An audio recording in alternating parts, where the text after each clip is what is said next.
le voy a presentar a un profesional que en realidad, más allá de que obviamente que el que me inició en todo esto fue el doctor Mujedo hace muchos años, hace unos 6 años que nosotros nos dedicamos a hacer esto de la ecografía point-of-care con un viejo ecógrafo que traemos en el sanatorio previo.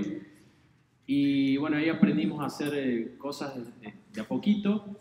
Y tuve la gran oportunidad hace un año de poder conocer al doctor Merlo, que me invitó a acercarme a la asociación, y desde justo prácticamente hace un año formo parte de la asociación y abrimos la sede de Córdoba acá en el sanatorio.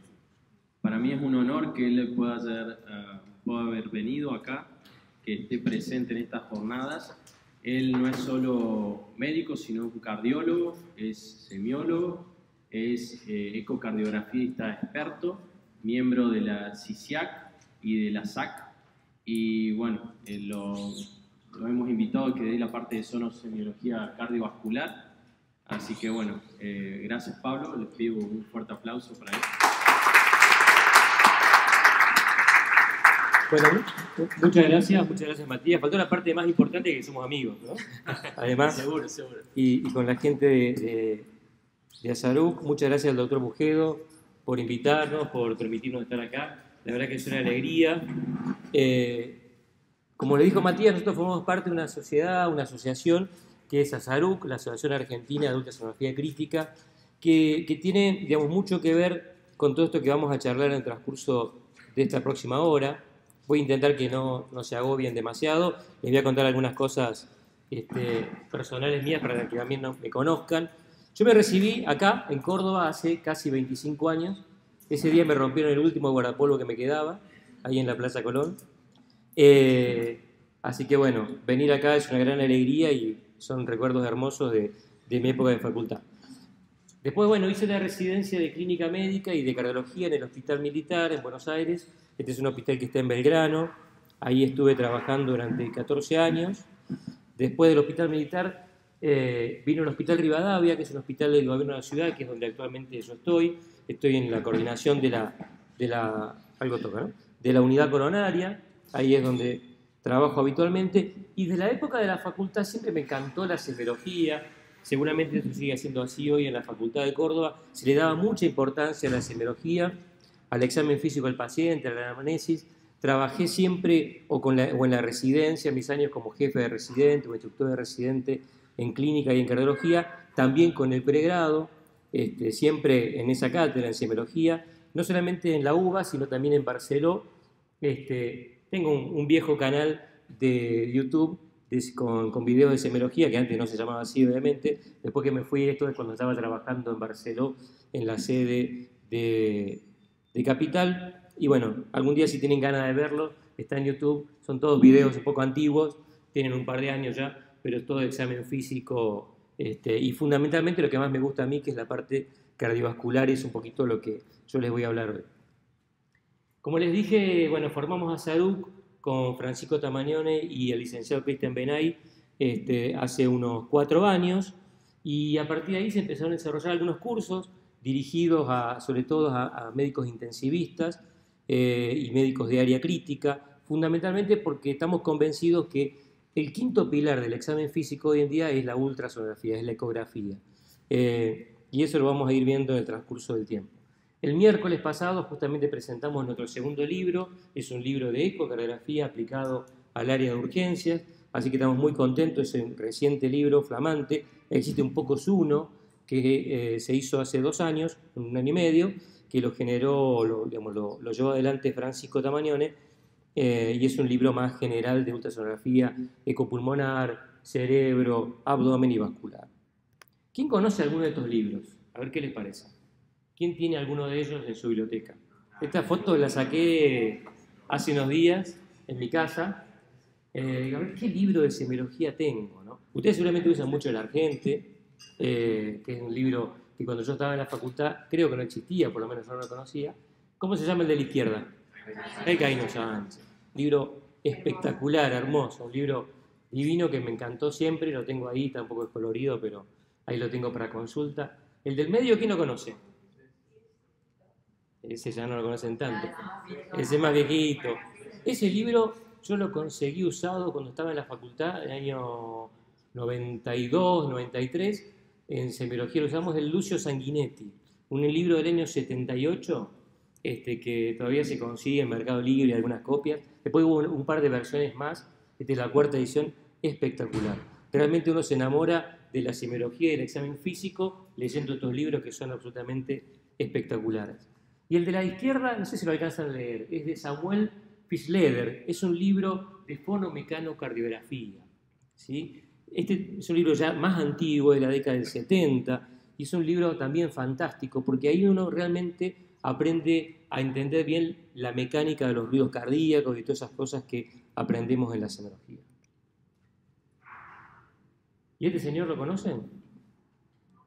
René Laennec, ¿no? El inventor del estetoscopio hace 200 años. Todavía existe un poco, y esto lo van a ver en el transcurso de los próximos años, la discusión si el estetoscopio o el ecógrafo, ¿no? Si uno va a desplazar al otro. En realidad seguramente van a convivir, pero no falta el que por ahí muy, digamos, agresivamente dice el estetoscopio está muerto. En realidad, a partir de ahora el examen físico lo vamos a hacer fundamentalmente con la ecografía. Yo creo que no, creo que van a convivir las dos herramientas porque realmente se pueden llevar muy bien de la mano. Pero ¿qué hubiera pasado si René Laennec tuviera uno de estos aparatitos disponible en su época? ¿Sí? Para él obviamente habría sido un sueño, y también por ahí para nosotros todavía, ¿no? Esto es un dispositivo que un poco en chiste le decimos a Francisco Tamagnone, que es quien funda Salud, que es el presidente actual. Él lo trajo de China, estuvo a comienzo de año, trajo uno de estos. Al principio no le creíamos nada, dijimos esto no va a andar, esto vaya a saber para qué sirve. La verdad que anda fantástico, ¿sí? Es un equipo que sirve, digamos, para conectarlo a un celular y que realmente genera imágenes que lógicamente no son en absoluto comparables a la de un equipo de altas prestaciones, tiene una imagen bidimensional nada más, pero bueno, nos acerca a la exploración física desde la ecografía. Y un poco en chiste le decíamos, ¿será Tamagnone el nuevo René Laennec del siglo XXI? Ese Francisco, un poco en chiste les traigo para que lo conozcan también. Bueno, la idea de la ecografía, básicamente, o de la ultrasonografía crítica, o para el área de urgencia, para el médico de guardia, fundamentalmente, es aprender a adquirir imágenes, después poder interpretar esas imágenes, pero fundamentalmente poder aplicarlas en el contexto clínico. Como bien lo decía Matías, a pesar que generalmente uno dice una imagen vale más que 1000 palabras, en la práctica, en la medicina, eso no es así. ¿Sí? La imagen tiene que ir acompañada de un contexto clínico en particular, si no, no tiene ninguna utilidad. Lo que sí es importante que el enfoque, en nuestro caso, sea bien práctico, sea para que me dé respuestas, inclusive se puede binarias, sí o no, ¿tiene derrame pleural? Sí o no, ¿tiene edema pulmonar? Sí o no, ¿sí? ¿Cuál es la función ventricular? ¿Es normal o es anormal? Puntual. Después vendrán los grises y vendrán los detalles para la gente que se dedica, digamos, fundamentalmente a la ecografía y que viven de eso todos los días. Fíjese la evolución del equipamiento, ¿no? O sea, cuando hace unos años uno decía, va a venir en la época en que el ecógrafo lo vamos a tener en el bolsillo, y tenías el equipo de la izquierda. Dice, no, esto es imposible. Fíjense lo que era, ese es un HP Sono 2000 que pesa más de 300 kilos y desplazarlo por el sanatorio o el hospital era absolutamente imposible. Sin embargo, hace 20 años que ya está disponible en el mercado este que ustedes ven. Este hace 20 años que se vende en Estados Unidos, es un Sonosite 180, un equipo muy lindo que tiene prestaciones muy interesantes y que era bastante portátil. Este también lo van a conocer, es un equipo que lo trajimos también para mostrarlo. Hay muchos otros, ¿no? Hay muchas marcas. Simplemente puse esto más que para mostrarles un equipo en particular, simplemente como para que vean cómo estamos llegando a esto, ¿sí? A los equipos de bolsillo, donde realmente son portátiles y lo vamos a poder utilizar en el día a día. Hoy todavía nuestra limitación es, sobre todo, diría dos cosas. Uno, el costo, ¿sí? Todavía son un poco caros. Probablemente este equipo en Estados Unidos cueste $5.000 y traerlo a la Argentina cueste el triple, como pasa siempre en nuestro país, con lo cual va a llevar algunos años hasta que eso realmente esté en nuestro alcance. Y la otra cuestión que tenemos que, digamos, sortear es lo que vamos a empezar a trabajar hoy, que es capacitarnos, empezar a entender esas imágenes, que les puedo asegurar que no son para nada difíciles. a pesar que lo cardiológico, lo cardiovascular, suele ser un poquito lo que más nos cuesta, porque sobre todo el corazón es un órgano que está todo el tiempo moviéndose y que también la ventana acústica que tenemos muchas veces no es tan buena, depende del caso del paciente. ¿Qué se imagina que son las vistas ecocardiográficas? ¿A qué se parece? ¿A qué les recordaría de la semiología convencional? A los focos de ocultación, ¿sí? Básicamente es eso. Es el lugar donde nosotros vamos a apoyar en el tórax del paciente, donde vamos a apoyar el transductor para obtener las imágenes que son las que vamos a interpretar, adquirir, interpretar y aplicar en la práctica con nuestro paciente en particular. Van a ver que todos los equipos, o algunos por lo menos, los que están instalados, tienen una variedad de transductores, ¿sí? Hay uno muy larguito, como un palito, que a mí me da miedo que no lo pongo ahí, porque se usa para la biopsia prostática, y que es así que ese no lo pongo, porque ese me da miedo, pero estos son los que habitualmente tenemos. Este más chiquito es un transductor sectorial, ese es el que usamos en cardiología en general. ¿Se puede usar para ver el corazón cualquiera de estos? Un convexo o uno para ver superficies, tejidos bien superficiales. Se puede, por supuesto no es lo ideal, no se ve tan bien y muchas veces no se pueden hacer algunas mediciones.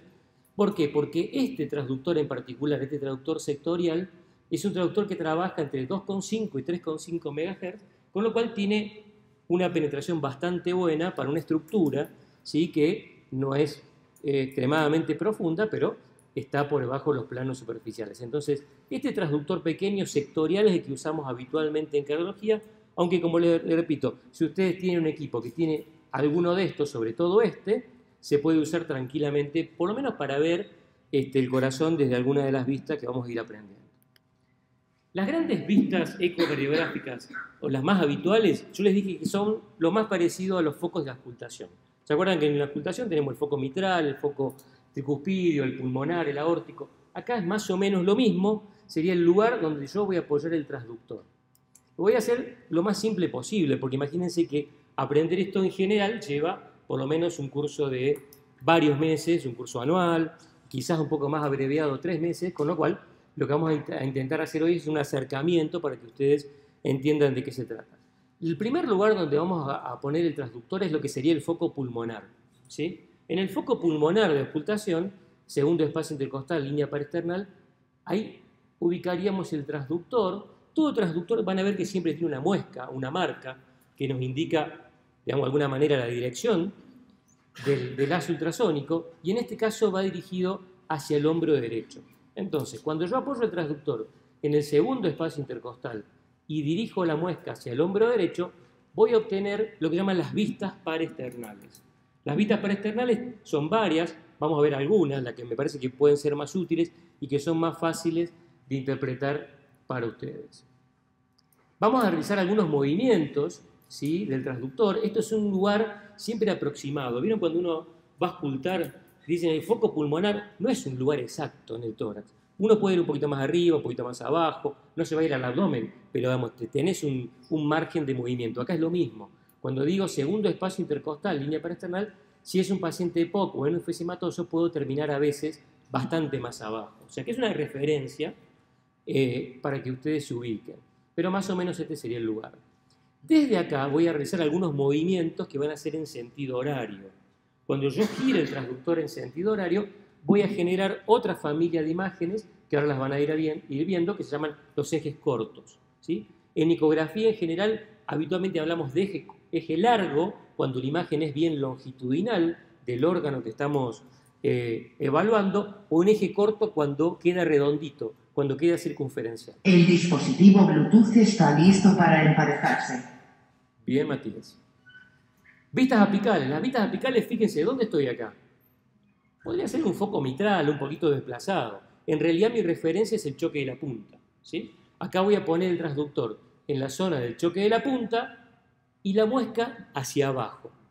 Esa es la ubicación del transductor. Y acá voy a obtener también una familia de vistas que se llaman vistas apicales, que son las más anatómicas. Cuando ustedes vean la imagen, rápidamente se van a ubicar sobre cuáles son las estructuras, digamos, cardíacas, las cámaras cardíacas, les diría de las más útiles. Pero ¿qué pasa? Muchas veces en los pacientes o cuando están ventilados o son pacientes ancianos. Las vistas paraesternales y apicales no son buenas. Cuesta sacar una buena imagen si es un paciente con un tórax con alteraciones, que es un paciente con... Sobre todo el problema es el pulmón, ¿sí? Si bien el pulmón lo vamos a utilizar a nuestro favor en la ecografía pulmonar, para ver el corazón es como que se interpone. El aire no nos conviene porque el aire nos genera artefactos para ver el corazón. Entonces vamos a recurrir a una vista que es la vista subcostal. Justamente como lo dice el nombre, el transductor va puesto debajo del apéndice sifoides y la muesca va dirigida hacia el hombro izquierdo. Entonces, en la vista paraesternal, segundo espacio, la muesca dirigida hacia el hombro derecho, en la vista apical, región del choque de la punta. Muchas veces para aprenderla uno palpa el choque de la punta y ahí apoya el transductor y la muesca dirigida hacia abajo. Y en la vista subcostal, para ver las cavidades cardíacas, el transductor va en el apéndice sifoides, por debajo, tengo que hacer un poco de presión, esto a veces duele, así que hay que hacerlo con cuidado, y la muesca va dirigida hacia el hombro derecho. Vamos a ver también que desde la vista subcostal se puede ver la vena cava inferior, que es un reparo anatómico que nos da bastante información sobre el estado de la precarga del paciente fundamentalmente. Entonces dijimos, si pongo el transductor en el segundo espacio intercostal, mirando la muesca hacia el hombro derecho, voy a obtener un eje largo. Voy a cortar el corazón en forma longitudinal. Ahora vamos a ver algunos esquemas para que se orienten un poco mejor. Si yo hago movimiento en sentido horario, ¿sí?, en sentido de las agujas del reloj, voy a generar vistas de eje corto, o sea, lo voy a ver al ventrículo izquierdo redondito. Voy a ver una vista circunferencial y ahí voy a poder cortar a distintos niveles. Estas son las dos grandes vistas que yo voy a tener en lo que es las vistas paraesternales, ¿sí? Eje largo paraesternal izquierdo y eje corto. En el eje largo, fíjense cómo estoy cortando. O sea, el lazo ultrasónico dispara en profundidad el ultrasonido y el rebote que recibe también el transductor, en este caso, cuando yo apoyo el transductor en el segundo espacio y en la muesca dirigida hacia el hombro derecho, me está representando estas estructuras.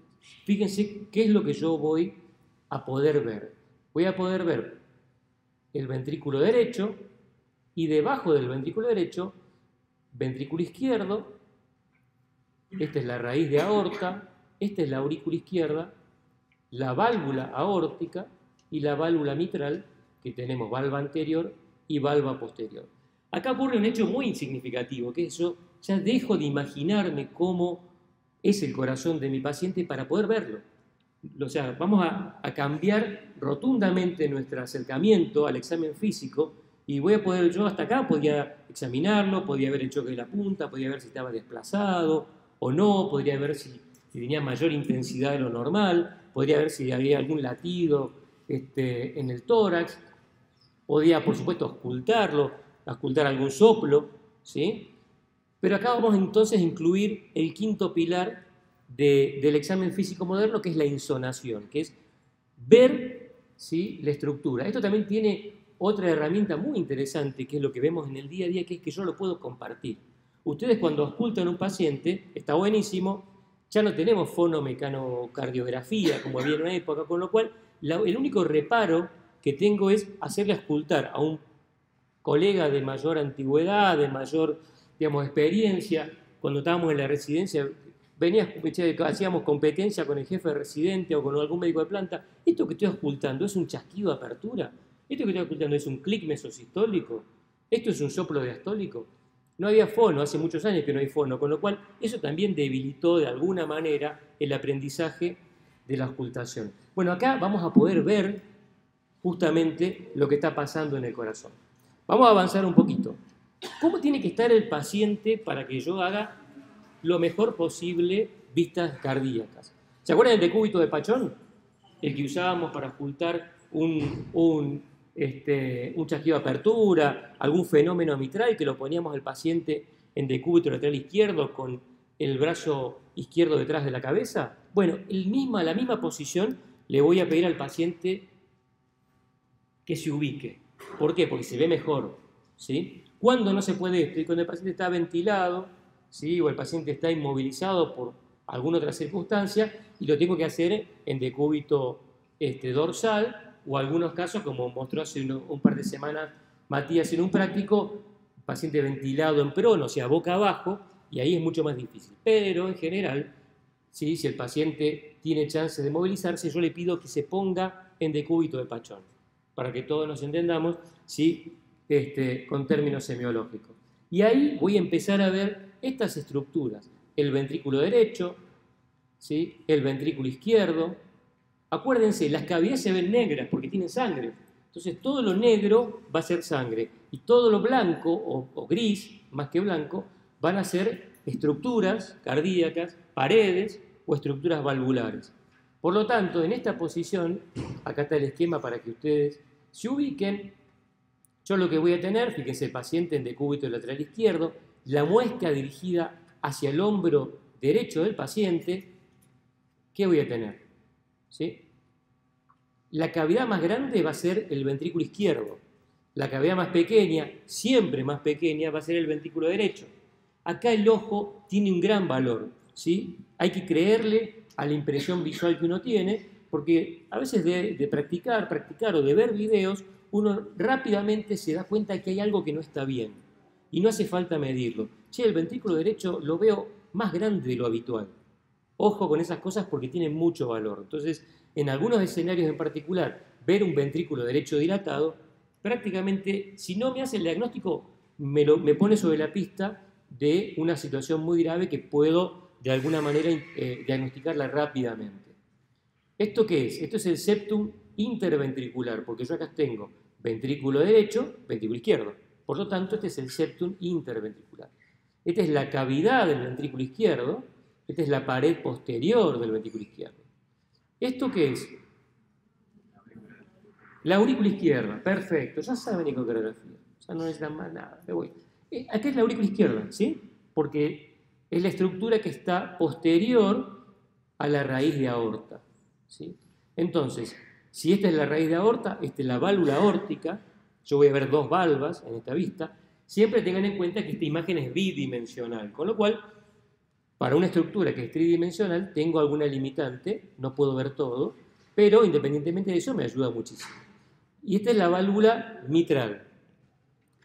Yo de acá ya tengo una impresión de cómo está el corazón. Si bien yo puedo frenar la imagen en todos los equipos que tienen este modo bidimensional, ¿sí? En 2 dimensiones, puedo medir los diámetros, puedo medir los espesores, ¿sí? Pero hay cosas que son muy visuales. Por ejemplo, esta línea blanca es el pericardio, ¿sí? Y se ve blanca, hiperrefringente, porque están las dos hojas juntas, el pericardio visceral y el pericardio parietal. Pero ¿qué pasaría si en lugar de esta línea blanca yo tengo un espacio negro?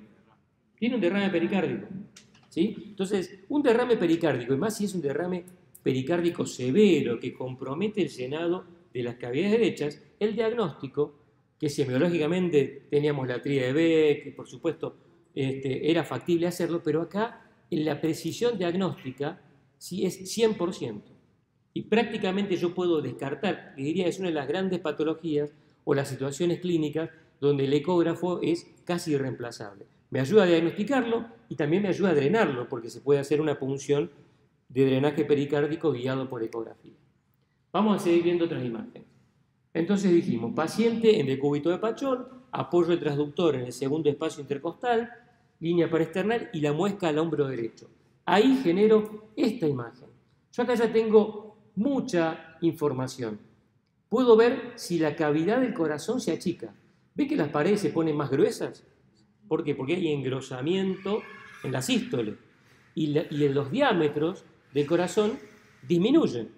Entonces yo con esto, en un paciente que ingresa, supónganse con un cuadro clínico de insuficiencia cardíaca, bueno, yo ya tengo una idea de cómo está el funcionamiento de su corazón, puedo tener una idea de cómo, si las válvulas cardíacas abren bien. Yo tengo un paciente con un soplo sistólico, pienso que el paciente vino por síncope, ¿tendrá una estenosis aórtica? ¿Será esa la causa de su síncope? Si tengo una imagen de buena calidad y puedo ver que la válvula aórtica se abre, prácticamente el diagnóstico lo puedo descartar, o por lo menos lo haría menos probable.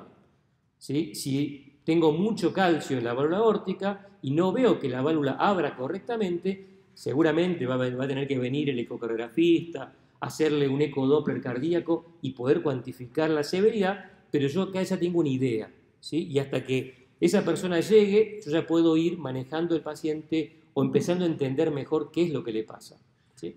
El 50% de los pacientes que ingresan con insuficiencia cardíaca tienen función sistólica conservada. Ustedes saben que eso hoy en día es muy frecuente, pacientes ancianos, mujeres. Bueno, también saber que tiene una función sistólica conservada me ayuda de alguna manera a decidir cuál va a ser el mejor tratamiento para ese paciente.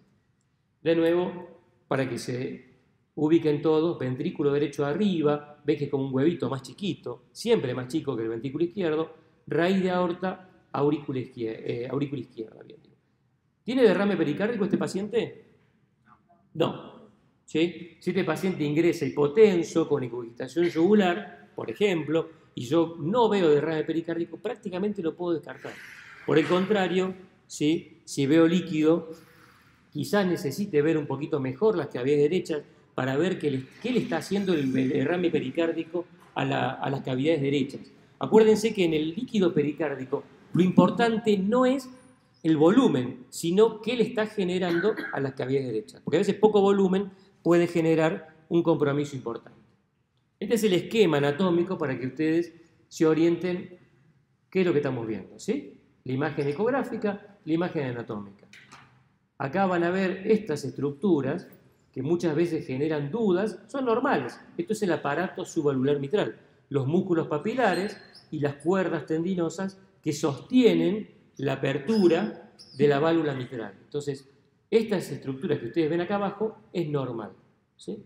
Valva anterior mitral, valva posterior, válvula aórtica. ¿Se entiende hasta acá?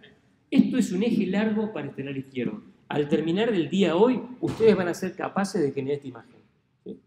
Y esto, de nuevo, hay que entenderlo como una extensión del examen físico. El corazón no solamente lo puedo palpar, no solamente lo puedo auscultar, sino que ahora también lo puedo ver, ¿sí? Solamente que, bueno, voy a necesitar, obviamente, un aparato, como lo es el estetoscopio. En definitiva, también es un aparato, no necesita electricidad para funcionar, pero no deja de ser también un artefacto que en su momento tuvo su discusión en la incorporación, digamos, del examen físico del paciente. ¿Qué les parece este eje largo para el esternal izquierdo? ¿Les parece normal? ¿Les llama algo la atención?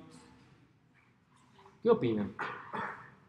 Dijimos ventrículo izquierdo, ventrículo derecho, válvula aórtica, válvula mitral.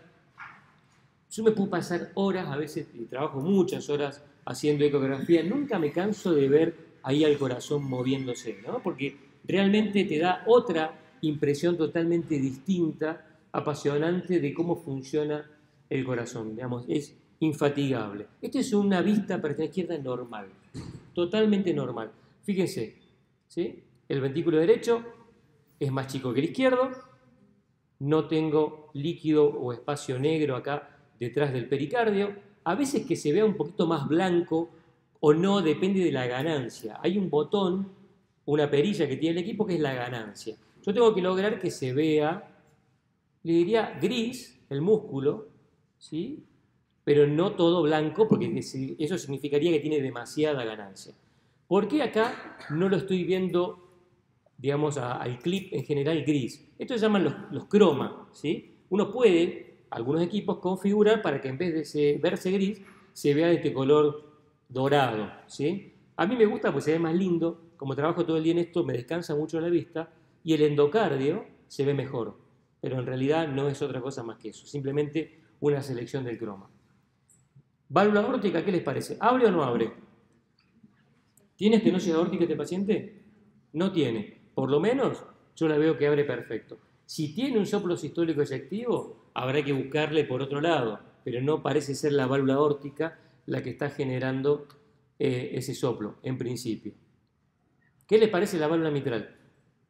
Este paciente vino por disnea. ¿Tiene una estenosis mitral? Es difícil ocultar el Rufus-Tatá, ¿eh? Yo estoy en un hospital público ahí en el gobierno de la ciudad que vemos muchísimas estenosis mitrales, sobre todo de pacientes que vienen de Paraguay, donde los pacientes llegan a edad adulta sin diagnóstico y sin embargo la verdad que el chasqueo de apertura y se ausculta, pero es difícil. La verdad que no tenemos, reconozco, la práctica, a pesar de que a uno le puede gustar y puedes intentar, es muy difícil desarrollar el oído al nivel que nos hacían nuestros, digamos, maestros, que así eran capaces de diagnósticos espectaculares. Yo creo que es porque perdimos el fono, que era la manera de poder chequear si lo que auscultábamos era realmente eso o no. Vamos a otro ejemplo. Tengo unos cuantos para que ustedes vean. ¿Normal o patológico? En POPUS, en Point of Care Ultrasound, la respuesta tiene que ser así, normal o patológico. ¿Sí? Después hay tiempo para las disquisiciones. Pero es un... ¿Qué les parece? Normal, exactamente. Es totalmente normal. ¿Sí? ¿El ventrículo derecho es más chico que el izquierdo? Sí. Los espesores de las paredes parecen normal. Las válvulas abren bien. No hay líquido debajo del pericardio. ¿Puede haber en pacientes cuasi sanos un poquito de derrame pericárdico? Sí, en los hipotiroideos. Los hipotiroideos es raro el hipotiroide que no tiene derrame pericárdico. Pero es una lámina, es finito. Uno ya cuando lo ve le pregunta al paciente, ¿usted es hipotiroideo? Y el 90% te dicen que sí, porque es muy frecuente. Algunos, muy rara vez, tienen un derrame pericárdico severo, muy notable, pero que a veces ni siquiera síntomas tienen, simplemente el paciente ni siquiera sabía que lo tenía. Otro eje largo totalmente normal. ¿Qué les parece este otro? El de la izquierda.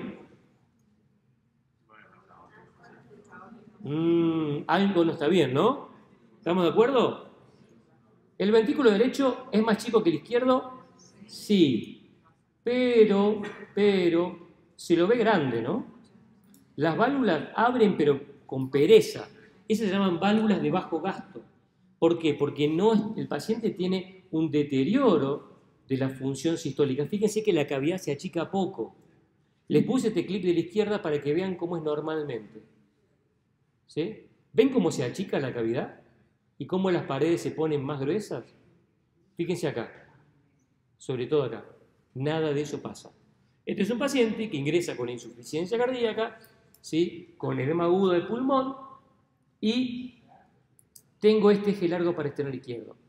Esto me da el diagnóstico etiológico, yo ya sé cuál es la causa, este es un chagásico de toda la vida. No lo sé, el eco no te puede decir si es chagas o es una miocardiopatía isquémico-necrótica, pero sí ya te da una idea de cómo podés manejar clínicamente a este paciente. O este paciente ingresó con disnea, no tenía antecedentes, y yo veo esto, ya sé, bueno, a este paciente mucho volumen no le voy a poder pasar, probablemente si le doy diuréticos mejore, ya me orienta muchísimo. Esto en la placa tórax, probablemente yo vea cardiomegalia, vea obviamente redistribución de flujo, la placa tórax sigue siendo un elemento súper válido en el examen físico, pero bueno, esto, si tengo un ecógrafo, como dice Matías, lo enciendo, apoyo el traductor y ya tengo esto. Estoy viendo el corazón y eso es algo absolutamente fantástico. Fíjense la válvula aórtica. No solamente tiene como calcio, ven que no se ven las valvas delicadas, finas, que se abren con mucha energía, sino que abre poquito, tiene calcio. Acá, si ustedes me preguntan, ¿este paciente tiene una estenosis aórtica? La verdad que no lo sé. Acá hay que hacer otras cosas para poder, diferenciarlo. Lo que sí les puedo decir es que esto no es normal. Y si no es normal, me va a ayudar a trabajar un poquito en el tema. Vamos con otro ejemplo. ¿Qué les parece este otro caso? Ya de las estructuras ni les pregunto porque se ubican, ¿sí? ¿Esto qué es? Septum interventricular. Perfecto. Esto, la pared posterior, ¿sí? Válvula mitral, válvula aórtica, raíz de aorta, aurícula izquierda. ¿Qué les parece? ¿Normal o patológico? Patológico. Perfecto. ¿Sí? Es hipotiroidea. Estás en lo cierto. No, mentira. Hay un paciente con insuficiencia cardíaca también, que fíjense, tiene líquido acá arriba. Esto sería derrame anterior, porque esto es anterior, y esto es posterior. Fíjense que hay toda una lámina anecoica, o por lo menos más oscura, francamente más oscura que la pared. Acá las dos hojas del pericardio se han separado porque hay líquido. Yo acá, sí. En la anterior también tenía anterior, exactamente. Muy buena observación, tenía ahí. Sí, acá también. Entonces, cuando veo esto, yo ya sé que tengo derrame pericárdico. Lo siguiente que tengo que ver es qué le está generando este derrame pericárdico a las cavidades derechas.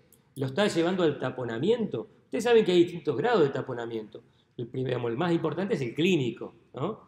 Tiene Kumaul, tiene irritación yugular, digamos, está hipotenso. Antes de que llegue a lo clínico, empieza el taponamiento, digamos, eléctrico, ¿sí? Digamos, y ecocardiográfico. Por primera vez vamos a poder adelantarnos un poquito de los hechos, vamos a poder ver antes de que eso ocurra, ¿sí? Derrame pericárdico, pero que hay algunos casitos más adelante de eso. Otro ejemplo, acá las ventanas se empiezan a poner hostiles, yo le uso esa palabra, la ventana es hostil. Este ya no es el chico de 20 años que grabé el clip porque se veía espectacular.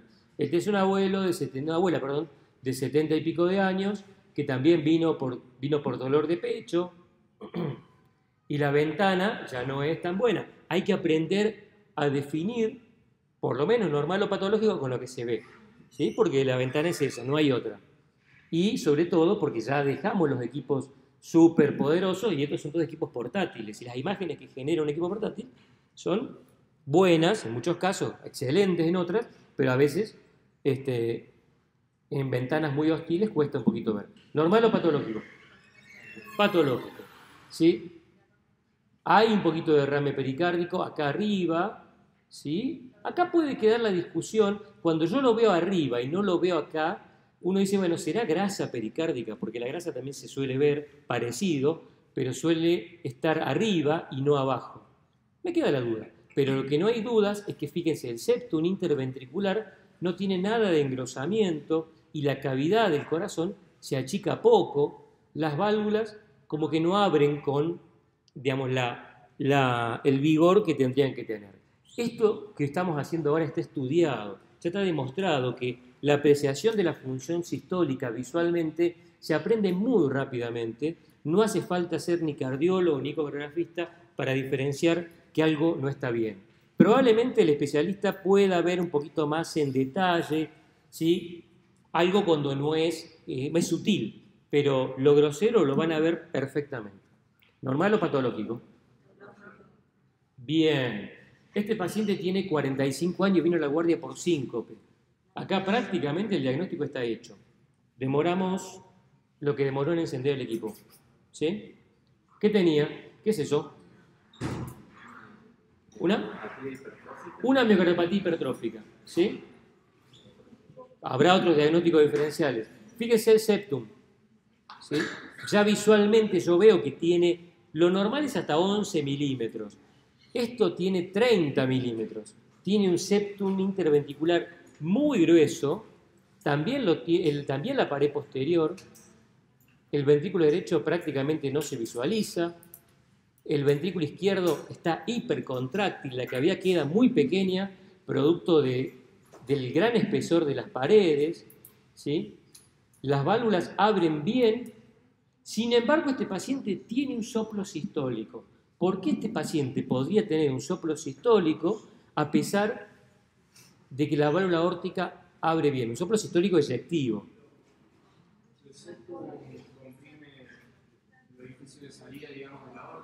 Espectacular. Se ha sacado un 10 en semiología ecográfica. Se muere jugando al fútbol, hacen muerte súbita o arrítmica o por obstrucción dinámica del tracto de salida. ¿Se acuerdan que una forma de identificar los soplos de obstrucción dinámica era acostado, en cuclillas, de pie, cómo cambia el soplo de acuerdo a la cavidad, al tamaño de la cavidad? Bueno, acá cuando se pone en contacto la valva anterior mitral contra el septum, eso genera obstrucción y eso genera una turbulencia que es el soplo, ¿sí?, típico de la obstrucción dinámica del tracto de salida. Claro, se obstruye mucho más cuando está jugando al fútbol porque ahí está con toda la descarga catecolaminérgica y se produce una obstrucción mayor. Estos pacientes se los trata habitualmente con beta bloqueantes, porque los beta bloqueantes disminuyen la fuerza de contracción, disminuyen el riesgo de arritmia y disminuyen la obstrucción, pero no mucho, un poco. ¿Sí? ¿Ven cómo es muy visual la cosa, ¿no? O sea que es verlo y ya tener una idea, y sobre todo cuando son cosas muy, muy evidentes como esta. Encuentre la diferencia. ¿Qué tiene distinto uno y otro clip? Es un eje largo para el external izquierdo. Yo puse el transductor en el segundo espacio intercostal, la muesca hacia el hombro derecho. El paciente vino por disnea. ¿Qué más? Bien ahí. Por allá, ¿quién dice algo?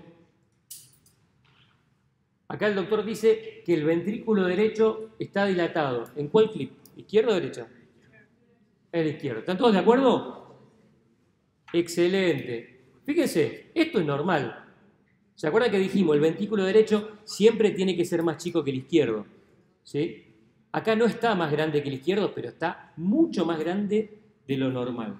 Si yo este paciente lo recibí porque empezó con disnea súbita, ¿sí? Lo encuentro con una taquicardia sinusal y encuentro esta imagen, ¿qué diagnóstico les parece que va a ser el más probable? Un tromboembolismo de pulmón, ¿sí? Está dentro de las patologías, junto con el derrame pericárdico, donde el examen semiológico ecográfico, la sonosemiología, les va a dar muchísimas satisfacciones. En el hospital este año tuvimos varios casos, en uno estaba yo, pues estaba a la mañana, un paciente joven, empezó con falta de aire, vino acompañado de su esposa, con taquicardia sinusal, pero no estaba chocado, no se crean que todos los pacientes con TEP grave vienen chocados. Le apoyamos el transductor, le hicimos un electro, por supuesto, vimos que no tenía ese patrón característico de S1 QTT3, tenía solamente taquicardia sinusal, placa de tórax normal, le apoyamos el transductor y vimos esto.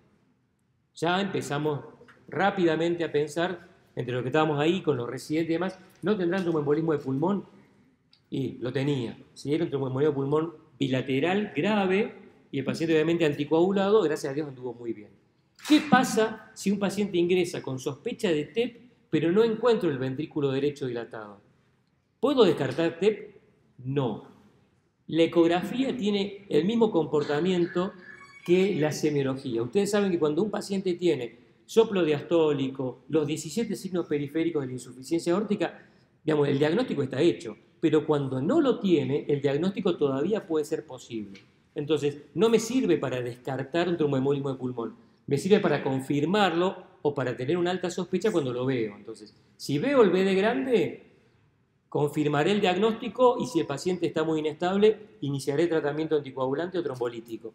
Ahora, si el paciente tiene esto, no puedo decir que no tenga un TEP. Todavía puede tener posibilidades. Probablemente no sea grave, probablemente el paciente no esté chocado, porque la mayoría de los pacientes que están en shock tienen un ventrículo derecho muy comprometido. Cuando le hicimos la vista apical a este paciente, que vamos a aprender a hacer ahora, fíjense que tenía una mega aurícula derecha, no tenía un tromboembolismo de pulmón, ¿sí? Tenía otra patología que había dilatado las cavidades derechas, pero no era normal, ¿sí? Para nuestro caso es importante. ¿Se entendió el eje largo para external izquierdo hasta acá? Bien. Vamos a avanzar con el eje corto. El eje corto, el transductor está en el mismo lugar, en el segundo espacio intercostal, línea par external. Lo que pasa es que ahora voy a hacerlo girar en sentido horario y voy a llevar la muesca que estaba apuntando hacia el hombro derecho, lo voy a llevar hacia el hombro izquierdo, más o menos. En algunos casos giro un poquito más, en algunos casos giro un poquito menos. ¿Qué voy a conseguir con esto? Voy a conseguir un eje corto. Cada vez que hablo de eje corto, la cavidad o el órgano se ve redondo, ¿sí? Porque estoy justamente cortando en forma circunferencial. Y acá el corazón yo lo puedo cortar a distintos niveles, que a qué nivel voy a cortar el corazón lo voy a controlar con la cola del transductor, ¿sí? Acá no voy a mover la cabecita del transductor donde estoy apoyando en el tórax, sino voy a mover la cola. Y a medida que mueva la cola voy a ir generando cortes o a nivel apical, o a nivel medio ventricular, o a nivel de la válvula mitral, o más a región, lo llaman la región de los grandes vasos, ¿sí? Esta vista tiene una característica que es que me va a dar, ¿sí?, un ventrículo izquierdo en forma de letra O, sobre todo cuando estoy cortando a nivel de los músculos papilares, el ventrículo izquierdo tiene que tener forma de letra O, a veces tengo que mover un poquito el transductor hacia arriba o un costadito como para poder generar bien la imagen, y voy a tener esta estructura que como que lo rodea como un sombrerito, le digo yo, que es el ventrículo derecho. Y vamos a ver que el septum interventricular tiene una importancia fundamental porque me está hablando de cómo están las presiones dentro de una y otra cámara. Si tiene forma de letra O, es lo normal. Si cambia la forma, algo está pasando.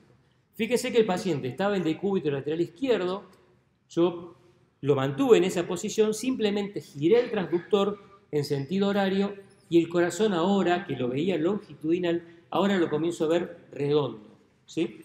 Estoy en un eje corto y acá tengo representadas toda la circulación coronaria, puedo cortar a nivel de la válvula mitral, que se ve como una boca de pescado, ahí estoy viendo la válvula mitral, o puedo cortar a nivel de los grandes vasos, donde voy a ver la válvula aórtica, voy a poder ver si es trivalva o bicúspide. Ustedes saben que la válvula aórtica bicúspide es la cardiopatía congénita más frecuente en la población general.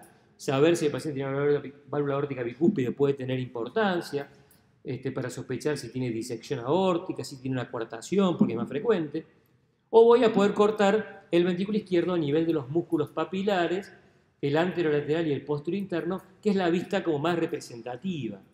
Esta vista, además, me va a informar muy bien la función sistólica del ventrículo izquierdo, porque yo voy a ver si el ventrículo izquierdo se hace más chico, ¿sí? O queda en la posición original. El septum interventricular tiene que acompañar la forma del ventrículo izquierdo. Si el septum interventricular se aplana o se invierte y queda más metido para el lado de la cavidad izquierda, eso significa de que la presión dentro del ventrículo derecho es más alta o tan alta como el ventrículo izquierdo, ¿sí? ¿En qué circunstancias clínicas le parece que puede pasar eso? En una comunicación interventricular que sobrecargó la cavidad derecha, el paciente tiene hipertensión pulmonar de larga data, puede tener eso. ¿Qué otra? Lo nombramos recién. En el TEP, en el tromboembolismo de pulmón, la sobrecarga súbita de presión, en este caso no hay sobrecarga de volumen como la CIB, va a dilatar el ventrículo derecho, una cavidad que no está acostumbrada a trabajar con presiones altas, y va a transmitir la presión hacia el ventrículo izquierdo, lo va a restringir. Eso va a generar el aplanamiento del septum interventricular. Entonces, ver un eje corto, ver el comportamiento del septum interventricular, me va a permitir saber indirectamente cuestiones de presiones. No estoy midiendo nada, pero lo estoy viendo. Estoy viendo que el ventrículo izquierdo tiene forma de letra O. En este paciente, la presión pulmonar o la presión de la cavidad derecha puede ser más alta que la izquierda. No. Este paciente tiene probablemente presiones derechas normales, porque el septum es normal. De nuevo, ¿esto me descarta tromboembolismo de pulmón? No, pero si tuviera aplanamiento septal, como lo vamos a ver más adelante, me pone sobre la pista del diagnóstico. De una patología que, acuérdense, nadie diagnostica lo que no piensa. Entonces, el tromboembolismo de pulmón es así. Si uno no lo pensó, no lo diagnosticó. Otro corte a nivel de la válvula mitral, con forma de boca de pescado. Sirve más para el especialista o cuando uno quiere ver cuestiones de anatomía de la válvula mitral o si el paciente tiene una estenosis mitral, por ejemplo. ¿Normal o patológico? Acá no tenemos tanta referencia, a lo mejor es la primera vez que ven un eje corto del ventrículo izquierdo, ¿sí? Músculo papilar, anterolateral, posterior interno, acá se ve un poquito de ventrículo derecho, esto es normal. El ventrículo izquierdo, se achica, ¿sí? No vamos a entrar en detalles si algún segmento de la pared tiene un engrosamiento mayor o menor que otro. Eso se llama el análisis de la motilidad parietal, aunque parezca lo más fácil, es lo más difícil porque es muy subjetivo, pero yo veo que el corazón se está achicando, ¿de acuerdo? Vamos a ver otro caso. A ver si pasó. Sí. El dispositivo Bluetooth ha sido conectado correctamente. Otro ejemplo, pero acá estoy cortando ¿a qué nivel? La válvula mitral, la boquita de pescado, ¿sí? También el ventrículo se achica normalmente, Es una muy buena vista para ver eso. ¿Normal o patológico? ¿Quién dijo? ¿Patológico? ¿Por qué? ¿Qué te parece? Exactamente, excelente. Ahí la doctora dio su diagnóstico con precisión. El septum está engrosado. El septum y en realidad toda la cavidad, este es el caso del chico con la mecanopatía hipertrófica. Lo que pasa es que acá está el eje corto, ¿sí? Entonces, fíjese cuánto me ayuda ver, acá estoy más a nivel de la válvula mitral, ¿sí? Toda la pared del corazón está muy gruesa. ¿Algo más le notan? Miren acá abajo.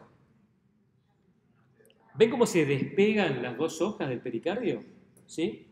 Este paciente, a veces uno tranquilamente podría pensar que vino por dolor torácico, incaracterístico, para que sea angina, sospechar una pericarditis, ¿sí? Tiene un leve derrame pericárdico que aparece en sístole. En este caso es un ventrículo muy vigoroso que separa las dos hojas en sístole. ¿Esto puede taponar a un paciente? Con esta imagen, ¿puedo pensar que la hipotensión del paciente obedece a eso? No, porque esto es mínimo y esto se produce en sístole. El derrame pericárdico que genera compromiso de las cavidades derechas lo hace en la diástole. Bien. Terminamos con las vistas peresternales. Ya falta menos. Vamos a ver estas otras dos, pero que son muy útiles, sobre todo porque las vamos a practicar y van a ver que les van a salir. Dijimos que la vista apical se genera apoyando el transductor, ¿en dónde?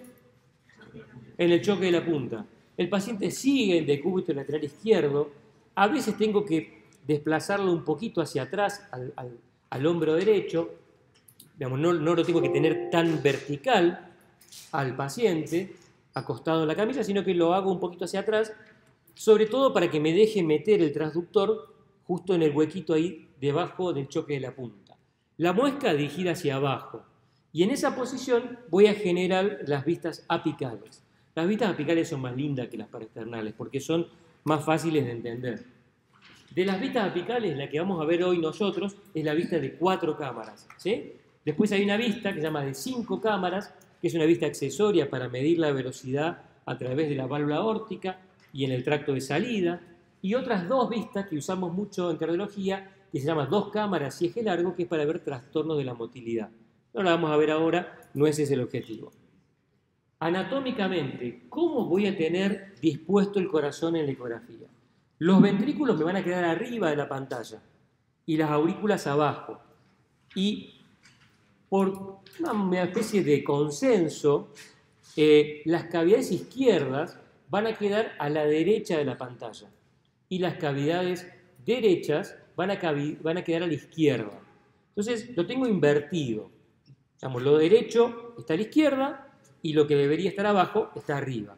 Esto en realidad no tiene mucha importancia. Van a ver que cuando uno empieza a ver las imágenes, rápidamente te das cuenta que es aurícula y que es ventrículo, salvo que el paciente, no sé, tenga alguna patología congénita media compleja que te genere alguna duda en la transposición o lo que sea, pero en el 99% de los casos es muy fácil. Entonces, decúbito lateral izquierdo, lo desplazo un poquito hacia atrás al paciente, la muesca ahora va dirigida hacia abajo y yo apoyo el transductor y ahí empiezo a generar las vistas apicales. Vamos a ver, este es el esquema, cómo estoy viendo yo el corazón, o sea, desde dónde estoy incidiendo con el haz ultrasónico.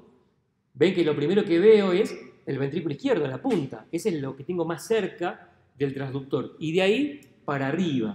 Por lo tanto, es de la forma en lo que me lo va a presentar el ecógrafo cuando yo lo vea. Entonces, en el ecógrafo, mi 4 cámaras va a ser esto, ¿sí? Acá está el transductor, acá arriba, apoyado en el choque de la punta, y está mirando, ¿sí?, hacia las aurículas. Aurícula izquierda, aurícula derecha, ventrículo izquierdo, ventrículo derecho. Acá hay ciertas máximas, digamos, que uno siempre visualmente utiliza para interpretar. En los corazones normales es frecuente que me parezca que las aurículas son un poco grandes, pero en realidad es porque el ventrículo es pequeño, ¿sí? En un paciente joven, sano, el volumen del ventrículo izquierdo es bastante chico, a pesar del tamaño de un puño, así que imagínense, digamos, todo el corazón. Es una cavidad pequeña, no es tan grande como uno se imagina.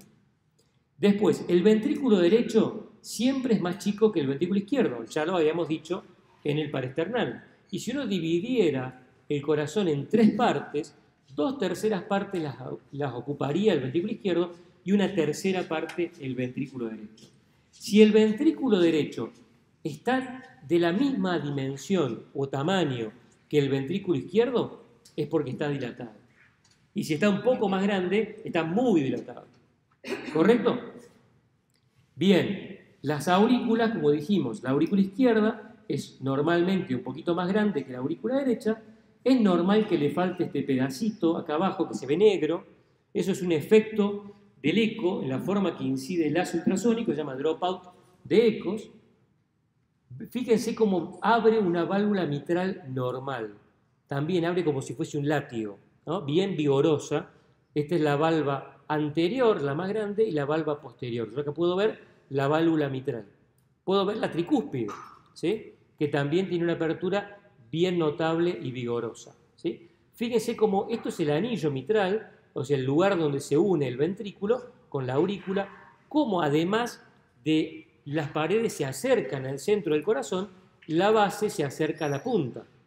Esto es un movimiento normal del corazón. Fíjense cómo el volumen del ventrículo izquierdo disminuye entre la diástole y la sístole. Esto es el funcionamiento de un corazón totalmente normal con función sistólica totalmente normal. ¿Esto es normal? Independientemente que acá la imagen se deterioró un poquito, esto es un paciente internado, equipo de internado, equipo portátil. ¿Qué le llama la atención acá? El movimiento, ¿sí? No veo como si fuesen los vectores hacia adentro, ¿sí? Ven que todos los vectores de engrosamiento van hacia adentro de la cavidad y el anillo mitral se dirige hacia la punta. Ese es el movimiento normal, como estrujando una toalla, así se describe el movimiento del corazón. Digamos, se achica en el sentido longitudinal el corazón, no solamente en el sentido radial. Y fíjese que acá no.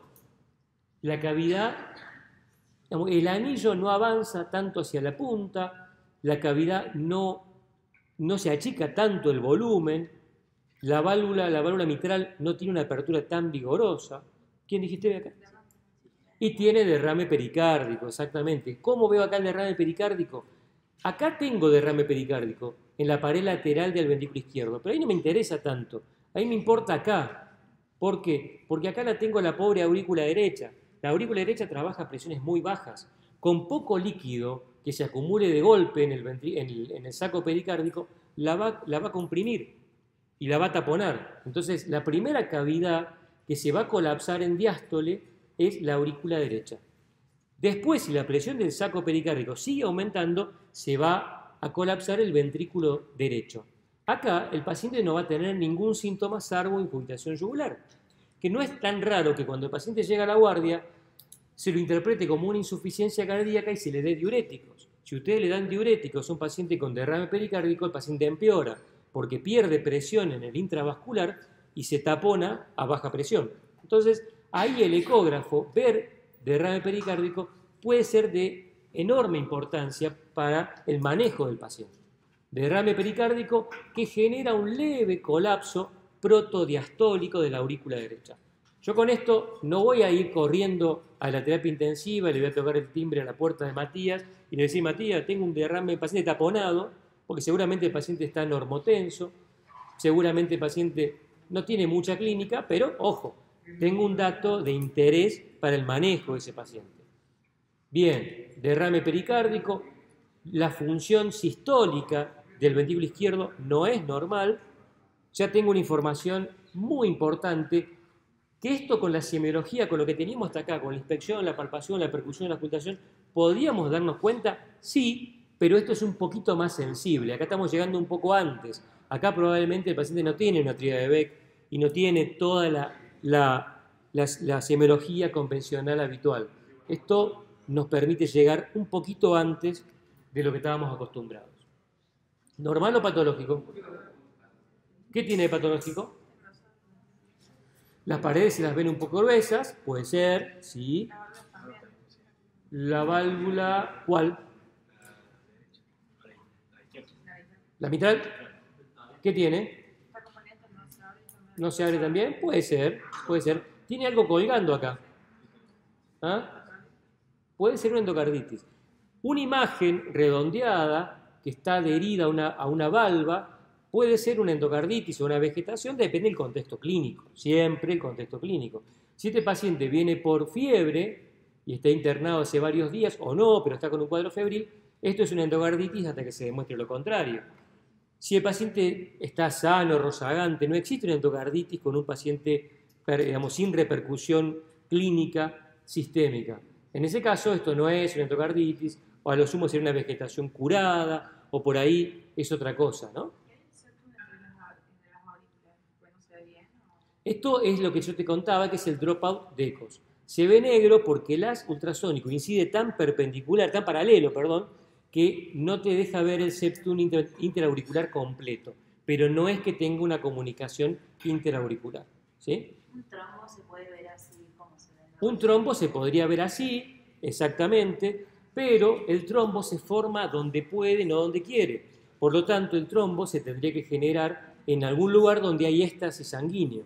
Si vos tenés un infarto en la punta del corazón y esa parte no se contrae y ves una imagen redondita, eso es un trombo, ¿sí?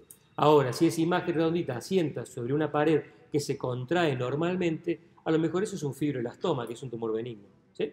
Entonces uno tiene que unir todo, la clínica y el examen del paciente. Las aurículas son más grandes, ¿no? Parece de lo normal. Bueno, esta era una paciente que tenía hipertrofia ventricular, como ustedes bien dijeron, ¿sí? Que tenía esta imagen que sospechamos que era una endocarditis porque había tenido un cuadro febril reciente, y que es muy común que en los ancianos las aurículas se dilaten, porque cuando el ventrículo izquierdo se pone rígido, empieza a tener disfunción diastólica, empieza a llenarse. Acá entramos en un tema un poquitito más complejo, que es las presiones. ¿Y cuál es la hemoglobina glicosilada del corazón? ¿Saben cuál es? La aurícula izquierda. Si la aurícula izquierda es chiquita, es normal, es porque nada le ha pasado grave al corazón en forma crónica. Ahora, si la aurícula se dilató, es porque ese paciente ya viene teniendo presiones de llenado elevadas durante un tiempo suficiente como para que la aurícula se dilate. Entonces, la aurícula izquierda siempre tiene un valor pronóstico importante, porque si se dilató es porque algo estructural le viene ocurriendo al corazón desde hace cierto tiempo. Puede ser una patología mitral, una insuficiencia, una estenosis o lo que fuere, algo de eso viene pasando. ¿Normal o patológico?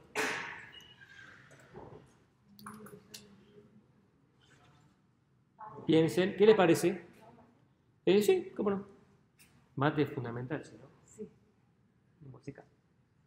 ¿Qué les parece? O sea, es un ventrículo izquierdo, no ven todo el corazón porque tiene zoom, ¿sí? A veces uno, cuando quiere ver una estructura en particular o una cavidad, cambia la profundidad del equipo, porque dice, bueno, yo quiero ver bien un poquito más de cerca. Entonces, ¿hay alguna parte del corazón que le... Bien, perfecto. Lo que charlábamos recién, fíjense, la punta está más delgada, no tiene nada de engrosamiento con respecto a lo lateral, y viste perfectamente esto puede ser casi un aneurisma apical, esto es una secuela de un infarto apical, y si acá le ves algo redondito, lo que vos preguntabas, que en este caso no lo tiene, pero tendríamos que ir a buscarlo, podría sospechar que tiene un trombo. ¿Por qué? Porque apoya sobre un terreno que no se contrae, ¿sí? Entonces, frente a la respuesta, si es normal o patológico, fíjense qué distinto que es este corazón o este ventrículo izquierdo de este otro. Vamos a mostrar algún otro. Este creo que es todo el mismo paciente. Vamos a ver, no cicla.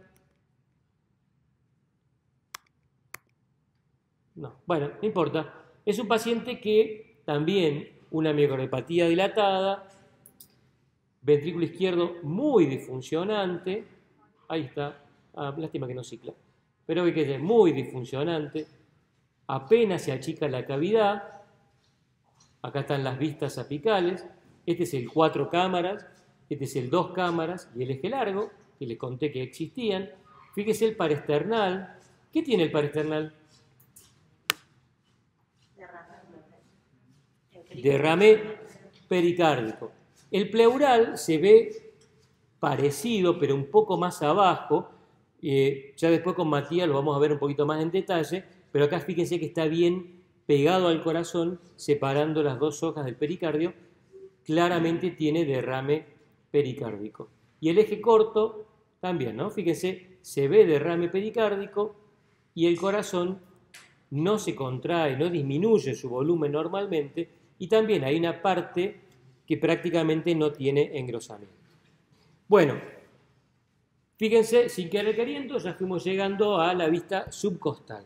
La vista subcostal es una vista fácil de hacer, que en el paciente despierto genera un poquito de dolor porque no tiene que comprimir debajo del apéndice sifoide. La muesca va dirigida hacia el hombro izquierdo y ahí se van a generar unas vistas que son muy útiles para salir del paso cuando no veo bien ni por paresternal ni por vista apical. Vamos a ver qué es lo que podemos ver. Al hombro izquierdo, exactamente.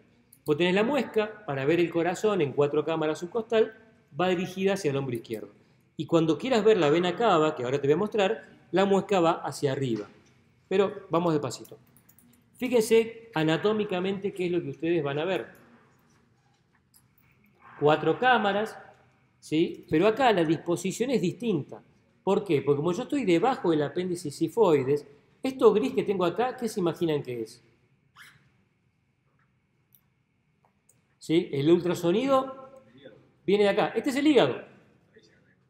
¿Ah? Ahí dice. Ahí dice, está muy bien. Hay que leer la diapositiva, ¿sí, no? Hígado, ¿sí? Debajo del hígado, las cavidades derechas, y debajo de las cavidades derechas, ¿sí? Las cavidades izquierdas. Acá sigo teniendo los ventrículos arriba, las aurículas abajo, pero acá tengo ventrículo derecho, aurícula derecha, ventrículo izquierdo, aurícula izquierda. Acá el septum interauricular sí lo voy a ver completo, no como lo veía sin una parte en la vista paresternal, en la vista apical. Fíjense, entonces, la muesca arrancaba para arriba, la llevo hacia la izquierda, aprieto un poquito por debajo del apéndice sifoides, ¿sí? Van a ver que el movimiento es muy sencillo. A veces tengo que pedirle al paciente que flexione un poquito las piernas para que relaje un poquito la musculatura del abdomen. Es notable que en los pacientes jóvenes no suelen tener vistas subcostales buenas, a veces. Es más frecuente que un abuelo con un abdomen más laxo suele tener una vista subcostal mejor. Muchas veces un paciente ventilado, donde yo no veo nada por paresternal o apical, se ve fantástico por vista subcostal. Vamos a ver algunos ejemplos. Fíjense, esto sería un 4 cámaras subcostal. Si yo no puedo medir acá porque estoy cortando de una manera donde estoy subestimando los diámetros y los espesores, ¿para qué me serviría esta vista justamente? Me sirve para tener una impresión visual de la función sistólica del ventrículo izquierdo, del tamaño o la relación entre el ventrículo derecho y el ventrículo izquierdo. También voy a poder ver si hay derrame pericárdico. Entonces, es una vista, como les digo, que me sirve como para salir del paso. Fíjense, este es un ejemplo de un paciente que ya vimos por vista apical. Un paciente que tenía un deterioro de la contractilidad, el ventrículo izquierdo se achica, pero no lo normal, ¿sí? No es que queda mucho más pequeño en sístole que en diástole. Las válvulas se abren, pero no con el vigor que normalmente uno esperaría. Fíjense que acá hay un espacio negro anecoico, igual debajo del hígado, con lo cual veo que el corazón está rodeado por derrame pericárdico. No estoy viendo que haya compromiso de la aurícula derecha. La aurícula derecha apenas en diástole se moviliza un poquito la pared libre, no está taponado claramente este paciente, aunque a ustedes les parezca que no, pero una respuesta negativa que me pueda dar un examen también me ayuda mucho, porque me dice, bueno, no sé exactamente lo que tiene, pero taponado no está, porque estoy viendo que el derrame pericárdico existe, pero es leve, o por lo menos no tiene compromiso hemodinámico sobre las cavidades derechas. Fíjense el septum interauricular, acá lo veo completo. Esta es una linda vista para ver una comunicación interauricular. No me va a importar en absoluto en la urgencia seguramente, pero se los comento para que lo sepan. Ahora, ¿qué pasa si yo el transductor, que como dijimos ya no lo tengo más dirigido hacia la izquierda, ahora lo pongo hacia arriba, ¿sí? Es más, lo pongo hacia arriba y apunto un poquito para el lado del hígado. Bueno, perdón. Bueno, voy a ver la vena cava inferior. La vena cava inferior es una herramienta muy utilizada, a veces muy criticada, en área crítica, sobre todo porque de alguna manera te ayuda a saber cuál es el estado del intravascular. Entonces acá yo estoy viendo un eje largo de la vena cava inferior. Yo el transductor lo tenía debajo del apéndice sifoides, lo tenía orientado hacia la izquierda. Ahora levanté la muesca y me orienté un poquito hacia el hígado y aprieto un poquito. Y ahí aparece la vena cava inferior. Que la vena cava inferior, en el paciente que ventile, que respira espontáneamente, tiene que tener un colapso inspiratorio de por lo menos un 50%. Con lo cual, si yo aplico acá modo M, ustedes saben que el modo M, lo explicó Matías, es un modo que se llama de movimiento. ¿Por qué? Porque me permite registrar muy bien estructuras en movimiento. La tasa de cuadros por segundo de nuestro ojo es de 30 cuadros por segundo. Y el modo M tiene 1500 cuadros por segundo. Por lo tanto, es la primera forma ecográfica que se usó en el corazón y es muy útil porque te permite graficar muy bien elementos que se están moviendo en un tiempo real. ¿Qué estoy haciendo acá? Cuando yo aplico modo M, genero ecos por todos los lugares donde yo voy pasando con el haz ultrasónico, inclusive por esta estructura negra que es la vena cava. Yo acá puedo frizar la imagen y puedo medir el diámetro máximo y el diámetro mínimo. Este diámetro mínimo en un paciente que respira espontáneamente es la inspiración, ¿sí? Y esta es la expiración. O sea, tengo colapso inspiratorio. En el paciente ventilado va a ocurrir al revés porque la fisiología es totalmente distinta. ¿Qué voy a medir acá? ¿Cuánto mide el diámetro máximo de la vena cava inferior?